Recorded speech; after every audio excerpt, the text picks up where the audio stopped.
komentaryo, isyu, serbisyo publiko. Aksyon Radio! Sa Bacolod, Aksyon Radio! Aksyon Radio!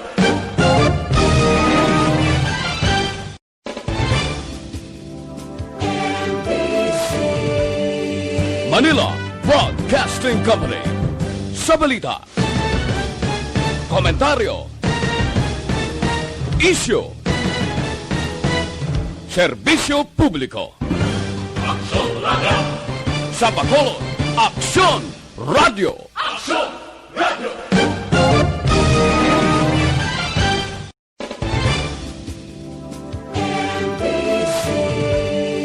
Manila Broad. Las 6:02 Aksyon Radio Philippine Standard Time.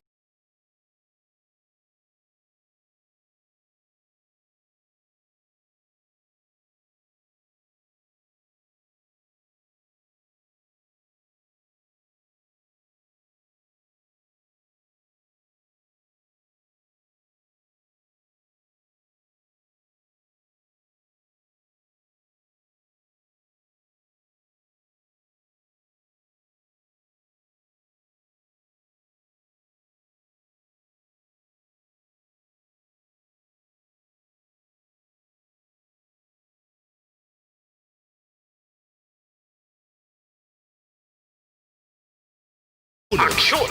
Balitang Bayan, Numero 1. Kagkaroon ang Inyo News Team.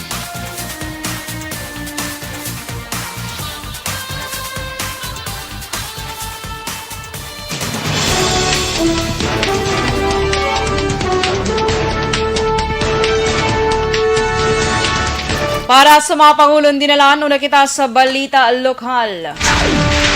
Persona ngayara sa drugs watch list patay sa ginlothang kagabi. 22 ka vaccination centers sa Bacolod na identify na. Balita National, Congressman Rodriguez na nawagan nga tugutan sa gobyerno nasyonal ang mga LGU nga direkta magbakal sa COVID-19 vaccine sa mga manufacturers. Palayag ni Ruke nga hindi dapat magpili ang Pinoy sang bakuna, ginakabig hindi patas sang madamo nga senador.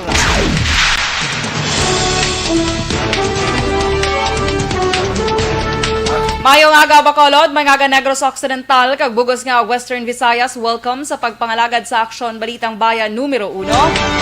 Karon nga adlaw Miyerkules, Enero 13, 2021.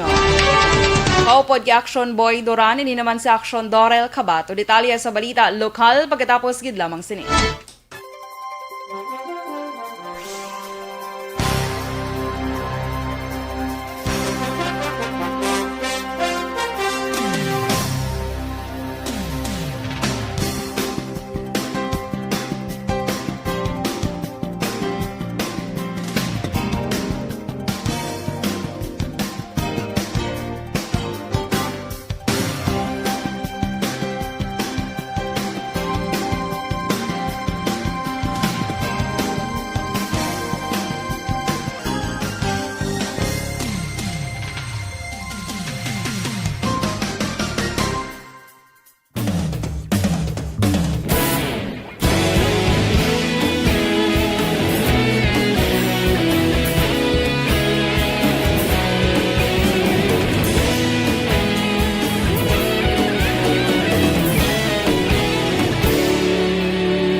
Pamati ang lamon ginasandigan. Tingog sang probinsya, kamatuuran ginapalap na. Minsay nga may dala, paglaom kag kasanat. Tinuig na nagligan, ikaw gihapon ang ako nga istasyon. Sa pagbudlak sang adlaw, sa pagtuhaw sang biton. Mga balita ang dala, inspirasyon. Aksyon Radio, Bacolod man sa gihapon. Patayon Aksyon Radio, Bacolod saludo sa iyo.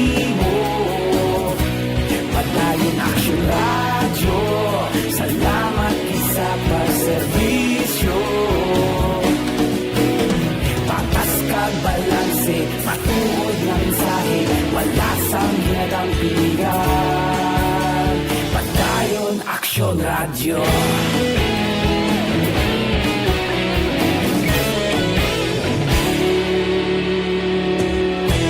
Magkulunod kag Negrosanon, inyong pamatian. Stasyon nga nagapalaplag sang kamatuuran. Mabakod nga prinsipyo, reporter handa sa serbisyo. Kahapon, karong tag sa gihapon, kita magapadayon. Tinuig na nagligay, ikaw gihapon ang akon nga istasyon. Sa pagbutlak sang adlaw, sa pagtuhaw sang bituon, mga balita na may dala inspirasyon. Aksyon Radio, Bacolod man sa gihapon. Padayon Aksyon Radio, Bacolod saludo sa imo. Padayon Aksyon Radio, salamat kit sa pagserbisyo. Patas kag balanse, matuod na mensahe, wala sa ginadampigan. Padayon Aksyon Radio. Una sa balita, una sa aksyon, sa Bacolod Aksyon Radio. Una sa balita, una sa aksyon, sa Bacolod Aksyon Radio. Kita ulog na ngay, sabsan ang mga kaintangan. Responsable ang pagbalita, pagdayon na ipalak na. Malasig pero sigurado, aksyon na may dala pagpalangga.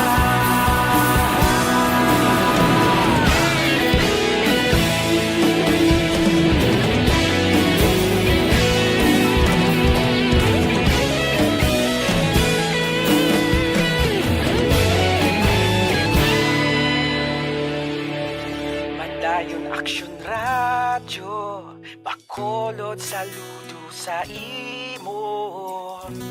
Padayon Aksyon Radio, salamat kit sa pagserbisyo. Padayon Aksyon Radio, Bacolod saludo sa imo. Padayon Aksyon Radio, salamat kit sa pagserbisyo. Patas kag balanse, matuod na mensahe, wala sang ginadampigan. Padayon Aksyon Radio.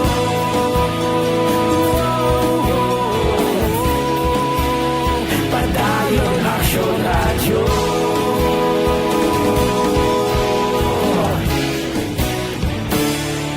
Padayon Aksyon Radio.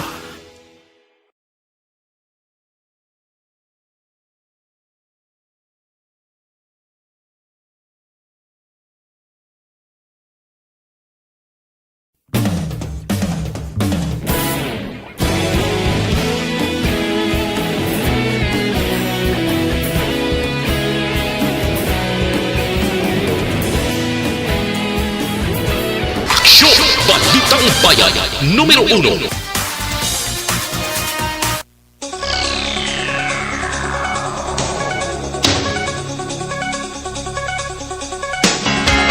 Aksyon Radio Philippines Standard Time, las 6:11. Sa detalye na sa aton mga balita lokal. Patay ang isa ka 59 anyos nga lalaki matapos gilutang samtang nagapaniyapon sa sulod sa iyang pulian sa DC1 Regent Pearl Home Subdivision sa Barangay Alihis, Ciudad Bacolod, malas 6:30 takna kagabi. Ang napatay gingilala kay Jeffrey Parandas, kagin kumpirmar sa otoridad nga yara ini sa drugs watch list. Sa interview sa Aksyon Radio, ginpahayag ni Police Station 7 Commander Lieutenant Conrado Espino nga 3 ka tawo nakitaan, 2 diri ang nagsulod sa balay ni Parandas. Kaya nakitaan man nga 2 ka motorsiklo nga amuman ang ilagin sakyan sa palayo matapos mahimo ang krimen. 2 man ni Espino nakabati sa isa lamang kalupok ang testigo apang wala may baluan kung anong asa isang armas lutang gingamit. Sa inisyal nga investigasyon, pila sa ulo na angkon ni Parandas sa karon pa ng investigasyon sa kapulisan sa motibo sang sining pagpatay kay Parandas. Dako naman ang pagpasalamat sa 31 anyos nga masahista matapos nga wala ginulamid sa natabo nga pagpatay sa customer nga ginkilala kay Jeffrey Parandas, 59 anyos sa DC1 Region Pearl Subdivision, Barangay Alihis, Syudad sang Bacolod. Sa interview sa Aksyon Radio, ginpahayag sang testigo nga nakibot na lamang ini sang gintayaan siya sang armas kag ginapahapa. Sa nakit-an sang testigo, nakasuksok lamang sang face mask ang nagtiro kay Parandas apang wala na sinima detalye kung ano ang suksok sang duwa ka mga sospetsado matapos nga sang ginpahapa, ginalega na ginlapakan pang iya ulo. Samtang ginakahangawa lamang sang testigo bangod ang iya bag gindala sa diin, nasulod ang importante mga dokumento sang motor subong man ang dokumento sang iya mga kabataan. Hungod nga ginhinago ang ngalan sang masahista nga nagserbe testigo bilang proteksyon sa iya seguridad. Gilaragway naman ni Edward akon sang manghod nga si Edward ang magulang sini nga si Jeffrey Parandas nga isa ka mabinuligon nga tao. Sa interview sa Aksyon Radio, ginpahayag ni Edward nga wala siya sang ideya kung may koneksyon sa droga ang pagpatay sa iya magulang. Bangod ginalgar nga wala man ini nagausar sang illegal drugs. Doon nga pa ni Edward nga ang matuod mayara pa sa mga adoptibo ang iya magulang bangod nagaisahanon lamang ini. Palayag pa ni Edward, nagaserbi sa to bilang fixer sa LTO si Parandas. Samtang nagalaom si Edward nga matagan sa kasulbaran ang kaso kabadak para may kimuan sa papatay sa iyang magulang sa sulod mismo sang iya sini nga balay.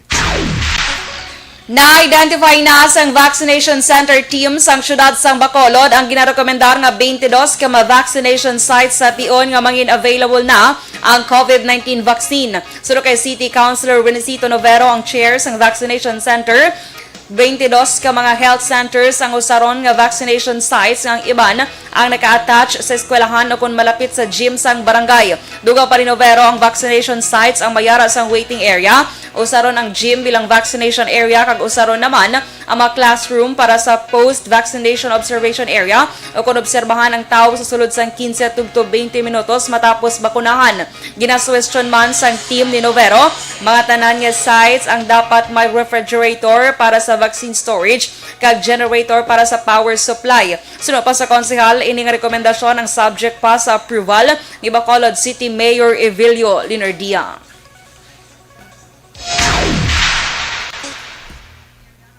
Health centers ang iba na-adapt sa eskwelahan. Iban, lapit na sila ng barangay chief. Okay. So, ako na ang atong butangan. And then, of course, may suggestion kami doon nga kung may iba ang butangan sa standby generator in how to refrigerating machine ng mga kapuna. Bahin sa ang payag ni Councilor Renesito Numero. Nadugangan naman sa 47 ang bago nga kaso sa COVID-19 sa Western Visayas nga nagdala sa kabilugan nga 22,000 ginanunsyo sa DOH6 nga ang probinsya sang Iloilo ang may madamo nga bago nga kaso nga may 17, ginasundan sang Negros Occidental nga may 12, siyudad sa Iloilo nga may 9, Capiz nga may 5 kag Aklan nga may 2. 54 naman ang bago nga recoveries nga nagdala sa kabilugan nga 20,662 kag 13 ang bago nga napatay nga nagdala sa kabilugan nga 681 sang death toll. 651 naman ang aktibo nga kaso sa COVID-19. Sa dugang nga balita lokal na kumpiskar ang masobra 56,000 pesos ang ginasuspetsohan shabu sa duwa ka buy-bust operation sa syudad sang Bacolod. Unang nadakpan sa Zone 1, Barangay Handumanan, syudad sang Bacolod, Sanday Nico Belosilio, 32 anyos, ang Purok Himaya, Barangay Mansilingan, syudad sang Bacolod, kag Gerald Paul Basilote, 32 anyos, ang syudad sang Bago. Nakuha sa posisyon sang duha ka mga lalaki ang 4 ka plastic sachet sang ginasuspetsohan shabu nga nagabugat sa 1 ka gramo kag nagabalor sang 6,800 pesos, drug paraphernalia, motorsiklo kag 800 pesos nga kwarta. Samtang dakop man ang duha ka malalaki sa operasyon sang Police Station 5 sa Purok Sigay, Barangay 2, syudad sang Bacolod. Ang madadakpan ang Musanday Geno de Divas, 21 anyos, kag Charles Figueroa, 18 anyos, pareho residente sang Purok Sigay, Barangay 2 sang among syudad. Na-recover sa mga nagkadakpan ang 15 ka plastic sachet sang ginasuspetsohan shabu nga nagabalor sang 50,000 pesos. Ginatudlo si Dadivas nga ginakuhaan sang illegal nga droga sa maunang nadakpan sang kapulisan. Preso karon ang mga nagkadakpan sa custodial facility sa manatungdan nga police stations. Ginakabig naman sa kabangalan PNP nga dako nga personalidad kung pagduso sa illegal nga droga ang babae nga nadakpan sa bypass operation sa barangay Benicuil, siyudad sang Kabangalan. Sunod kay Lieutenant Colonel Mary Rose Consalve Pico, ang hepe sang Kabangalan PNP, ang suspitsado nga si Nicole Tagamulila, kilala na sa Kabangalan sa madugay na nga panahon. Dugang pa ni Pico, makapila na kabeses nga nadakpan sadto si Tagamulila apang wala pasakaan sang kaso bangod menor de edad. Apang karon ginpasiguro sang hepe nga makasuhan na ini bangod yara na sa husto nga pangidaron. Si Tagamulila nakuhaan sang balor 445,000 pesos ang ginapatian shabu, 500 pesos nga bypass money kag 40 pesos nga cash. Ginbasura sang piskal ang kaso nga ginpasaka batok sa duwa ka malalaki nga naghimulo sa isa ka 23 anyos nga babae nagligad nga Enero 9, 2020. Sunod kay Bacolod City Police Office Women and Children's Protection Desk kon BCPO WCPD Head Police Lieutenant Arlene Torrendon, kompleto ang dokumento sa pagpasaka sa kaso batok sa 27 kag 29 anyos nga mga suspect apang sa probable cause rason kung wala sang probable cause rason nag-dismiss. Nagapati si Torrendon nga maiban pa nga aspeto nga gintutukan ang piskal antes ginpapanaog ang resolusyon. Nabaluan nagpadangat sang reklamo ang 23 anyos nga babae matapos ginhimuslan sang duha ka malalaki sadtong hapon sang Enero 9. Naaresto ang mga suspect kag ginhunong sa custodial facility para sa nagakaigo nga disposisyon. Apang pasado lasyate sang gabi Enero 11, ginpagwa sa presuhan ang nabaton o konsang nabaton na ang resolusyon sang piskal. Nagdangat naman sa 276 ka persona ang ginaligar may koneksyon kag mga anay rebelde ang nagsungka sa Tapas Capiz kag Kalinog, Iloilo. Sunod kay Army Major Senon Pancito, spokesperson sa 3rd Infantry Division sa Philippine Army. Ini sila nagikan sa mga barangay nga gin-serbihan tinlikdan nga simana sang warrant of arrest sang 28 ka persona sa din siyam ang nagkalamatay. Duha pa ni Pancito bangod sa padaan ng pagpangdakop sa mga otoridad sa ila, nagsungka ang iban, apang iba naman nagsungka sunod sa ila gusto. Palayag pa sang ni Pancito, ang lugar tuman kalayo sa poblasyon sang sambit nga banwa, kag wala pa masyado malambot sa mga proyekto sang gobyerno. Aksyon Radio Philippine Standard Time, las 6:19.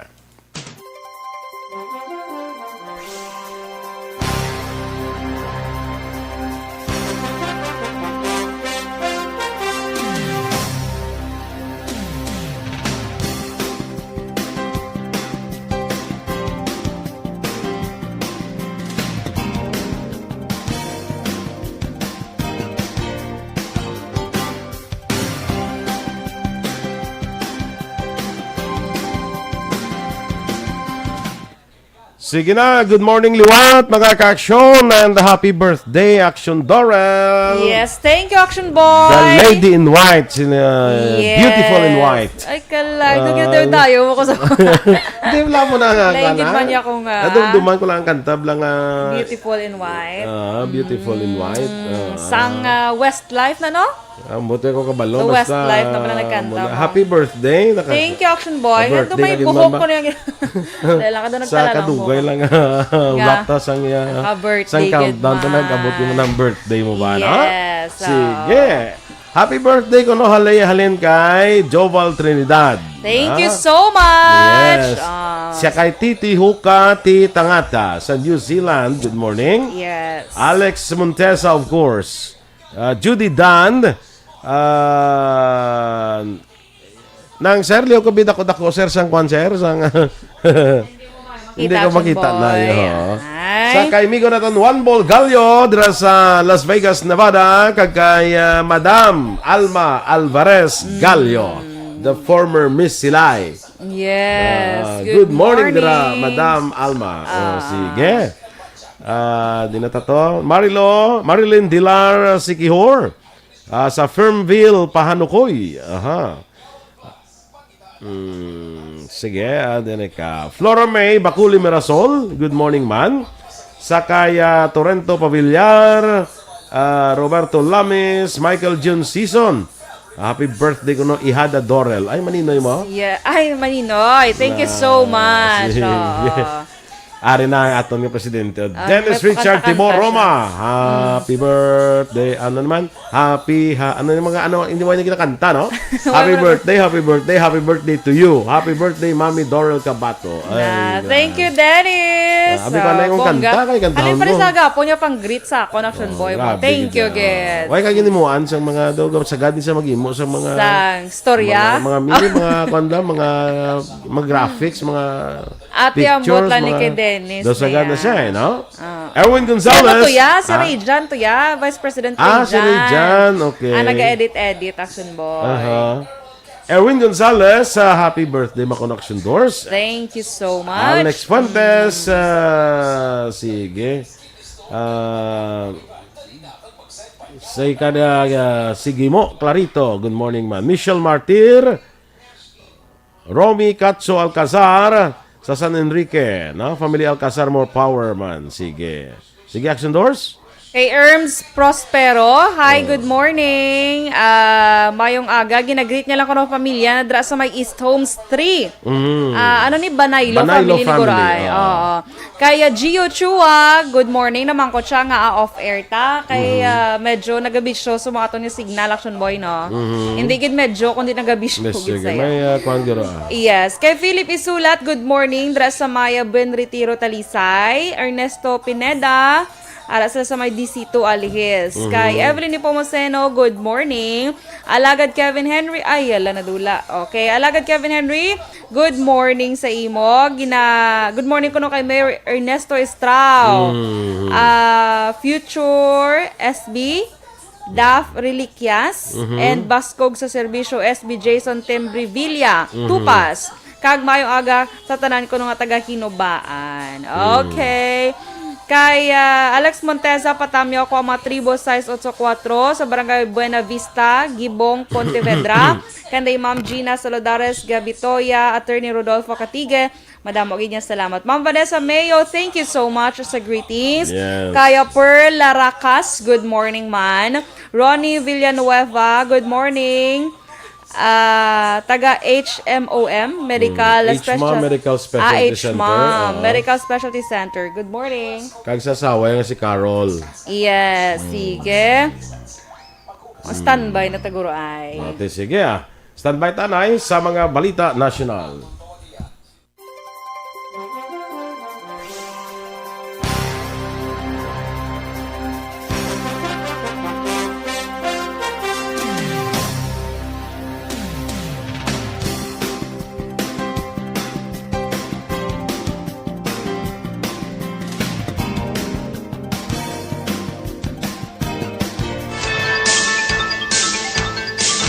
Aksyon Radio Philippine Standard Time, alas 6:25, detalye na sa aton mga balita nasyonal.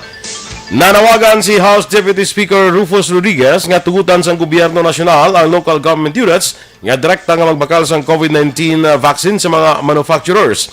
Subuman, ginapanawagan man sang mamalita nga tugutan ang mga pribado o kompanya para magbakal sang bakuna para sa ilang mga empleyado.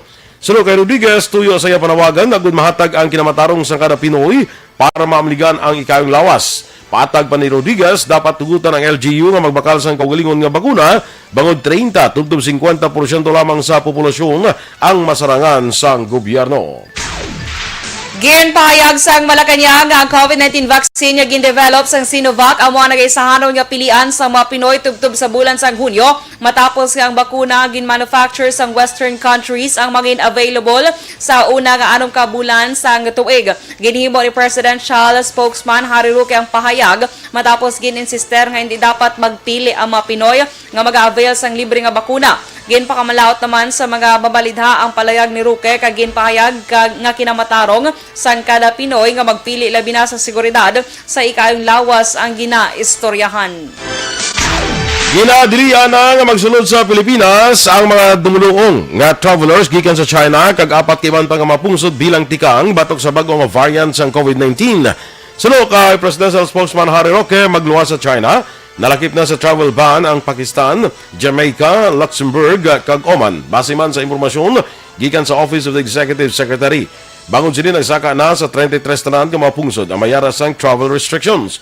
Ginatugutan sa gyapon ng mga Pinoy nga magsulod sa Pilipinas apang dapat ipaidalom sa screening para sa COVID-19 kag quarantine sa sulod sang 14 dias. Madumduman Disyembre 24, 2020, sang una nga nagpatuman ang Pilipinas ang travel restrictions matapos naglapta ang mas makalalaton nga COVID-19 variant sa United Kingdom. Ginakabig sa madamong nga senador nga hindi patas ang palayag ni Presidential Spokesman Harry Roque nga ang mga Pinoy hindi dapat magpili kung ano nga brands ng COVID-19 vaccine ang ibakuna sa idalom sang immunization program sang gobyerno. Suno kay Senator Panfilo Lacson, hindi maayo nga i-control sa gobyerno kung ano nga brands ng bakuna ang dapat ihatag sa kada Pinoy. Ginakabig naman ni Senate Minority Leader Franklin Drilon nga mahimo makaapekto ini sa vaccination program sa gobyerno. Ini man ang concern nga ginpalabot nanday Senators Risa Hontiveros, Joel Villanueva dala na ang panugyan sa Malacañang nga maghalong sa ginahatag nga komento. Ginpahayag naman ni PNP Chief Police General Devil Sinas nga ang Nigerian nga napatay sa anti-illegal drugs operations ang otoridad sa siyudad sa Pasig ang miyembro sa West African Drug Syndicate. Suno kay Sinas, parayon nga ginalagas ang kapulisan ng ibang miyembro sa sining grupo ang ginaligar ng gainganyo sa mga OFWs para mangin drug mules. Duga man ni Sinas, ang Nigerian ang yaraman sa unang bypass operations ng PDEA sa Concepcion Tarlac sa naligan nga Disyembre 27 nga nagresulta sa pagkapatay sa suspect nga ginaligar nagbato sa otoridad. Ginkilala na patay nga si Emmanuel Christopher Chukwuma kag na-recover man ang 2 ka kilo sang ginapatihan shabu. Nagpanumdum si Tourism Secretary Bernadette Romulo Puyat sa mga hotel na nagaserbe nga quarantine facility ang ginadilian nga magbaton sa staycation guests. Suno kay Puyat, pwede nga ipasira ang mga hotel nga pareho nagaserbisyo bilang quarantine facility kag para sa mga nagabakasyon. Sa records ng DOT, may 14 lamang ka mga hotel sa Manila ang ginatugutan nga magbaton sa guest para sa staycation. Nagpanugyan si Puyat sa iba niya 4 o 5-star hotel nga mag-apply para makuha sang permiso nga mag-operate bilang staycation hotel. Aksyon Radio Philippines Standard Time, las 6:29. Good morning, anay kay Annalyn Piñafiel. Sa kay Ping Loha, good morning dala sa imo Ping. Kay Michael John Season, of course. Kag kay Ma'am Elizabeth Malaka Gamala. Puro sila tamyaw sa imo Action Doors. Thank you so much. Dito mas sila may isa-isa reply gid Action Boy Pro. Nagapasalamat gid ko sa nagatamyaw sa aton subong nga adlaw. Thank you so much mga ka-action. Kasi kung makapakanada ka, pwede ka man to kahapit sa Toronto. Kaya to si Arnel Kokjin Camisora. Sige. Good Nagaplano kung pakanada mo. Kasi mga sunod damo ka semana na to, may Vancouver ka to, may Toronto, may hamba ko Ottawa, ba gusto ko ikatuan may Niagara Falls. Oo. Niagara Falls. Ganito ka to. Niagara Falls. Sa kay Noel Amar. Oo, mahapit ko to. Basi dason si Mana, guro makapakanada ko. May padala ka. Kung karon sa hapon, kung may simpo ka eh. Oo, tigaling kay karon sa hapon, doon lang alang. Ito syempre, Ay, celebrate birthday. Ano na? Gani man. Sige. So, sa mga kaingod ni Aksyon Dorel sa ila, hindi na ka mag-prepare panyagan nyo. Birthday ni Aksyon Dorel. Hindi lang ka mag-prepare panyagan nyo. Papas mo lang ka mo. Kaya magpagutom. Happy birthday, Aksyon Dorel! Thank you so. Sige, okay. So, standby na kita mga ka-aksyon sa Action Report, second portion. By the way, may jutay lang problema sa aton nga signal sa transistor radio. Gapangayo kami sa jutay nga pag-intindi, paghangop, kag pasensya, no? Duga-duga, na ginaymuan na sang pamaagi, no? May po naman ninyo sa Action Fred Salanga. Sige, ang aton nga Facebook Live nga program. Balikay kita karon niya sa Action Balita Morning Edition. Upod gyapon sa inyong news team. Aksyon Dorel Kabat. Kag Action Boy Duran, una sa balita, una sa aksyon. Sa Bacolod Aksyon Radio. Yung Manila Broadcasting Company. Sa balita, komentaryo, issue, serbisyo publiko. Aksyon Radio. Sa Bacolod Aksyon Radio. Aksyon